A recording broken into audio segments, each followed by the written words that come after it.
Imagine navigating a cross-country road trip with a GPS that only updates your location, like once a year. By the time it tells you to turn left, you are literally already sitting at the bottom of a lake. Yeah, that wouldn't end well. No, it wouldn't. But that is exactly what you are doing if your company still relies on the traditional, universally dreaded annual performance review. So, welcome to today's deep dive. We are exploring the death of that outdated annual review and, more importantly, we're unpacking the radical new system that's replacing it. And to really understand the shift, we are looking closely at a fascinating recent academic paper by Dr. Jonathan H. Westover. It's titled The Future of Evaluation, Balancing AI Precision and Empathetic Leadership. Right.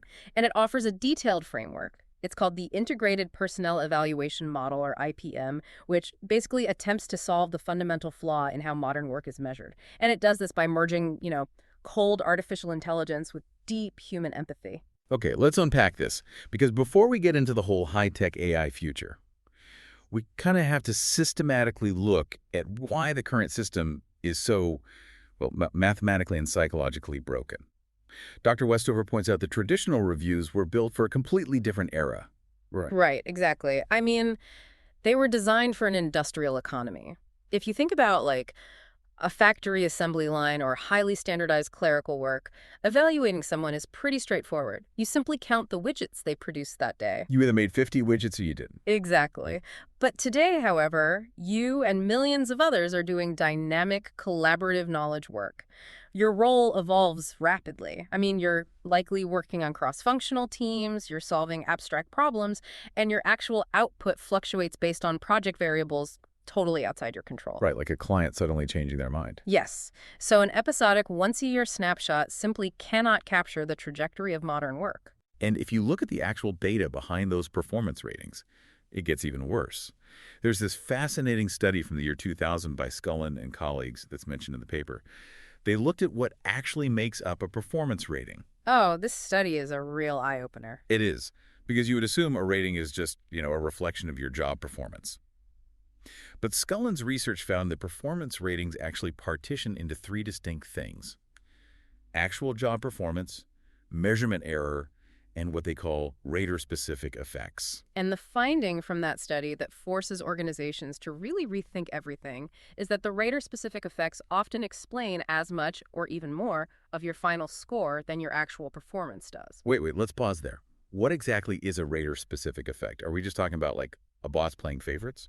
Well, it does include favoritism, but it's largely driven by unconscious cognitive biases. So, for example, recency bias occurs when a manager disproportionately weighs a mistake you made last week, completely forgetting the massive project you successfully delivered, say, 8 months ago. Oh, that is so frustrating. It is. And then there is the halo effect, where a supervisor assumes that because you are highly proficient at one specific skill, say, public speaking, you must automatically be excellent at administrative organization, even if you aren't. So the score reflects the manager's cognitive shortcuts, not your work. So the traditional performance rating is basically a broken thermometer. It's measuring the temperature of the person holding it, rather than the actual room. That analogy captures the mathematical flaw perfectly. But Dr. Westover argues we also have to look at the psychological flaw. He cites work by researchers Murphy and Cleveland, highlighting this impossible position we put managers in during these reviews. Right, because they're wearing two hats. Exactly. In a traditional sit-down, the organization asks the manager to be a judge, evaluating you to determine your salary, bonus, or promotion, while simultaneously trying to be a coach, helping you learn, admit weaknesses, and grow. Which is crazy. If you're listening to this and thinking about your own boss, you know exactly how this plays out. If my boss is sitting across from me with a clipboard, deciding my raise, I am putting my guard up immediately. Of course you are. I am certainly not going to be vulnerable and say, hey, I really struggled with that client presentation. Can you help me get better at it? I'm going to act like everything is perfect. And that defensive posture is exactly what psychologists call impression management. When evaluative and developmental goals are mashed into the exact same conversation, authentic self-reflection just shuts down. You just try to look as competent as possible. Right, to protect your status. And the organizational cost of this dynamic is massive. Research by Locke and Latham shows that when employees feel the evaluation process is arbitrary or unfair, intrinsic motivation crashes. They just check out. Yep. People start playing it safe, they game the metrics, and eventually the company loses its top talent because leadership is making promotion decisions based on deeply flawed data. Which completely explains why companies decided to radically change course. Because human memory is a broken thermometer, organizations decided to rely on cold, hard data instead. We entered this whole era of continuous performance management. The big data boom. Right. Instead of one manager's subjective opinion, companies started tracking multidimensional HR metrics, things like OKRs or objectives and key results. Yeah, the shift to multidimensional metrics was an attempt to separate what an employee controls from what they don't. Organizations realize you can't just measure an output, like raw sales numbers, because a global recession might tank those numbers regardless of the salesperson's effort. You can't punish someone for the economy. Exactly. You have to measure the inputs, like the employees' capabilities, and the processes, like how effectively they collaborate and share knowledge across departments. But tracking all those inputs, processes, and outputs continuously, I mean, that is mathematically impossible for a human manager to do manually. So cue the entry of artificial intelligence and predictive machine learning. And this is where the tools get incredibly powerful. Yeah, Dr. Westover's paper highlights a financial institution that used AI to predict flight risk, meaning figuring out who was going to quit before they actually did it. The mechanism behind this predictive analytics model is a great example of where evaluation is heading. This institution fed historical performance data, compensation data, learning patterns, and something called communication network centrality into a machine learning algorithm. Okay, let's break down communication network centrality for a second. What does the algorithm actually look at there? So it basically maps out how connected you are within the organization based on digital communication metadata. Like who you email. Yes. If an employee who historically emails 20 different departments and participates in a dozen active Slack channels suddenly goes quiet and only communicates with their immediate deskmate over a period of weeks, the AI flags that behavioral isolation. Oh, wow. It notices you pulling away. Exactly. By analyzing those subtle shifts in network centrality alongside other data points, the algorithm identified high-performing employees who are at risk of quitting 6 months before they actually handed in their resignation. 6 months. That gives the HR team a massive window to intervene, sit down with the employee, and figure out if they, need a new challenge or a compensation adjustment. And the paper notes they saved an astronomical amount of money on recruitment and training simply by preventing that turnover. That's incredible. But predictive retention is just one application. The research also details a global consulting firm that used natural language processing, or NLP, to audit the actual narrative text of thousands of performance reviews written by managers. Just reading through the actual text. Right. The AI was deployed to search for systemic biases that human HR representatives simply couldn't see. And the findings from this NLP audit were staggering. The AI discovered that at the exact same performance rating level, women were consistently receiving feedback focused on their communication style and team dynamics. Meanwhile, men at that exact same level were being praised for their strategic thinking and leadership potential. And the most wild part is the human managers writing the reviews didn't even realize they were doing it. That is wild. Humans use semantic clustering unconsciously. A manager might write that a female employee is collaborative and a male employee is a team builder. To a human HR representative skimming 50 reviews, those descriptions look functionally identical. They both just sound like good things. Right. But the AI plots these words on a multidimensional map and proves they correlate to entirely different promotion tracks within the company's historical data. The machine was able to catch the invisible bias that human cognition just glosses over. Okay, but here's where it gets really interesting, because this raises a massive red flag for me. Oh. Yeah. An algorithm mapping my communication network to see if I'm isolated, or auditing my manager's notes to predict my career trajectory. Doesn't this border on a surveillance dystopia? I mean, how do we stop this from becoming a digital big brother where we are constantly looking over our shoulders? This raises an important question, and that tension is central to Dr. Westover's research. Data is basically an amplifier. It scales whatever you feed it, including our blind spots. So it's not inherently good. Not at all. If you replace a biased human with an algorithm, you haven't inherently fixed the problem. Algorithms train on historical data. If a company's past data shows that they have historically only promoted men to strategic roles, the AI will look at that historical success metric, conclude that being a man is a key indicator of strategic capability, and silently penalize women in its future predictions. Oh, geez. It literally automates the discrimination. Exactly. It bakes it into the code. So you can't just buy an off-the-shelf AI tool, plug it in, and let it run wild. Far from it. Dr. Westover emphasizes the absolute necessity of algorithmic fairness and strict governance. This requires what we call demographic parity testing, meaning data scientists must constantly audit the system to ensure the algorithm isn't generating systematically different outcomes for protected groups. That makes sense. Governance also requires explainability. There can be no opaque black boxes. If an AI flags your performance as slipping, you and your manager must be able to see a clear, interpretable rationale behind that flag. And there has to be a way to fight back if the machine gets it wrong, right? Like the paper mentions contestability mechanisms. Yes, employees must have a formal channel to challenge the algorithm's conclusions.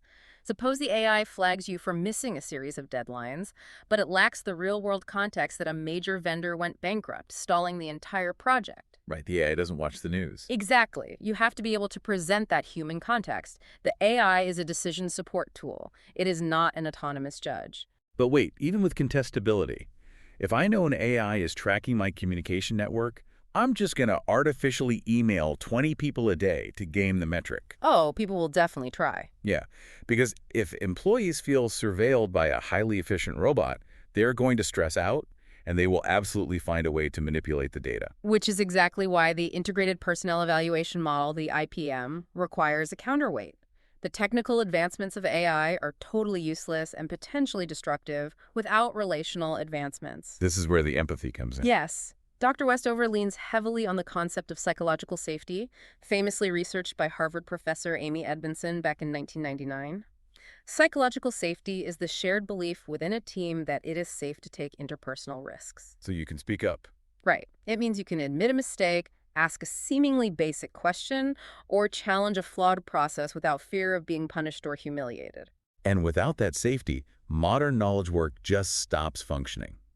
The paper cites researchers Dew and Cooper, who found that the cognitive flexibility and creative problem-solving required in today's economy are literally destroyed by chronic stress. It's biological. It is. If you are constantly worried about a bad metric automatically going into your permanent file, your brain shifts into a threat response. You physically cannot do the deep creative work your company needs. And employee well-being is no longer viewed as a peripheral HR perk, like, putting ping pong tables in the break room. A 2024 study by Deneve and colleagues demonstrated that workplace well-being positively correlates with actual firm profitability and market valuation. It hits the bottom line. Exactly. Evaluation systems that drive chronic stress through opaque, punitive metrics actively undermine the financial performance they are trying to measure. See, I hear empathy-led evaluation, and my cynical brain immediately pictures like a corporate trust fall exercise. Give me a concrete example of this actually working in the real world without compromising a company's bottom line. Okay, the paper details a healthcare organization that completely eliminated their annual reviews and replaced them with microfeedback. What does that look like? Instead of managers hoarding all their critiques for a high-stakes meeting in December, they were trained to deliver real-time, behavior-focused coaching in the natural flow of work. Just quick course corrections. Right. By lowering the stakes and separating the developmental feedback from the salary negotiation, they significantly reduced nursing turnover, which is notoriously difficult to achieve in the healthcare sector. Wow. There is another great example in the tech sector regarding presenteeism. The outdated idea that you have to be visible at your desk for 60 hours a week to be considered a hard worker. A terrible metric. Right. So this company eliminated any metrics tied to working hours or physical location. They evaluated employees purely on the actual outcomes they delivered. That massively increased retention, especially among working parents, because it gave them the autonomy to work when and how they were most effective. It's about measuring what actually matters. It's like the AI gives you a high-definition X-ray of the team's performance, but empathy is the doctor sitting down to explain the treatment plan. You absolutely need both. An X-ray without a doctor just gives you raw, terrifying data, and a doctor without an X-ray is forced to guess what's wrong. I love that. And the most advanced modern systems are actually integrating the well-being indicators directly into that X-ray. Manager dashboards are now being designed to track things like excessive overtime, a lack of vacation days taken, or declining engagement scores on pulse surveys. But wait, They don't use those stats to punish the employee for poor time management, do they? No, right. They are flagged as early warning signs. If the AI notices an employee is consistently logging 70-hour weeks, the empathetic manager doesn't look at that and see a highly productive employee to exploit. They see a crash coming. They see a severe burnout risk. So the dashboard prompts the manager to intervene, redistribute the workload, or discuss boundary setting before a health crisis or a resignation occurs. Okay, but so how does a company actually enforce this without it just being an empty promise? I mean, how do you implement this IPM framework without it turning into another ignored corporate buzzword initiative? To make the system accountable, you have to measure and evaluate the managers themselves on their empathy, right? Yes. It requires a fundamental recalibration of the psychological contract between the organization and the employee. Historically, we have operated on an evaluative contract the company judges and the employee complies. Very top-down. Exactly. To make this work, organizations must move to a developmental contract focused on mutual growth. And you only achieve that shift if leaders are held mathematically accountable for being good coaches. And the sources outline some pretty intense examples of this accountability.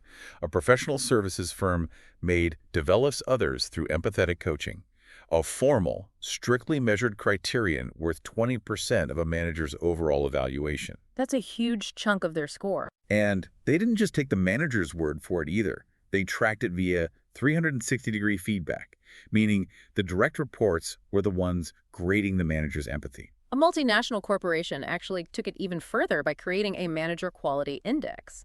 This index tracked the engagement scores and the turnover rates of each manager's specific team.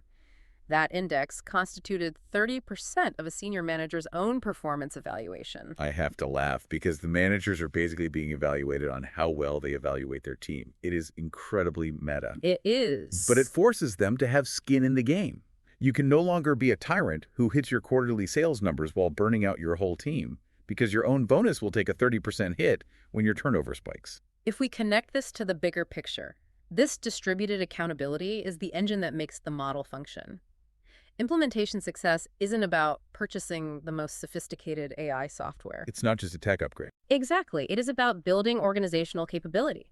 You have to train managers to interpret data accurately, teach them active listening, and build a culture that fiercely protects both analytical rigor and human development.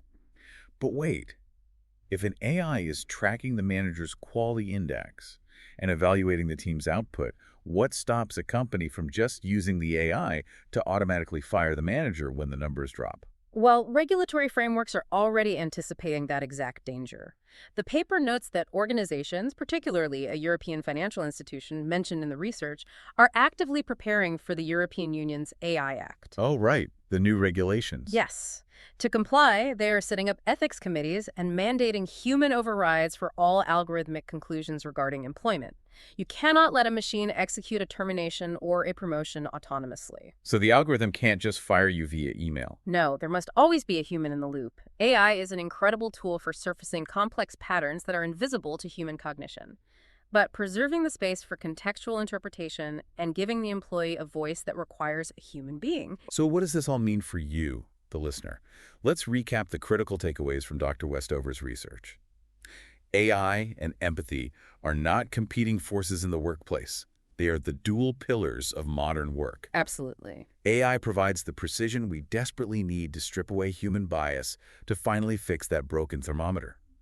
And empathy provides the psychological safety required to actually use that data for authentic growth rather than punishment. It really represents a profound evolution from episodic judgment to continuous data-informed partnership.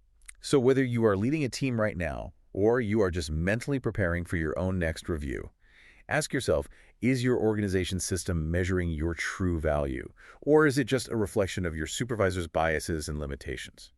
The answer to that question will likely dictate where your career and your company is heading. It's a critical question to ask. It really is. And I want to leave you with one final mind-bending thought to mull over, inspired by everything we've unpacked today.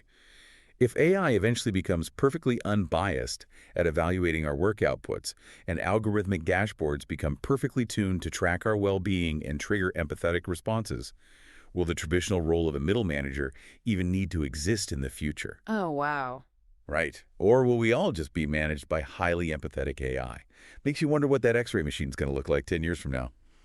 Anyway, thank you so much for joining us for this deep dive into the future of evaluation.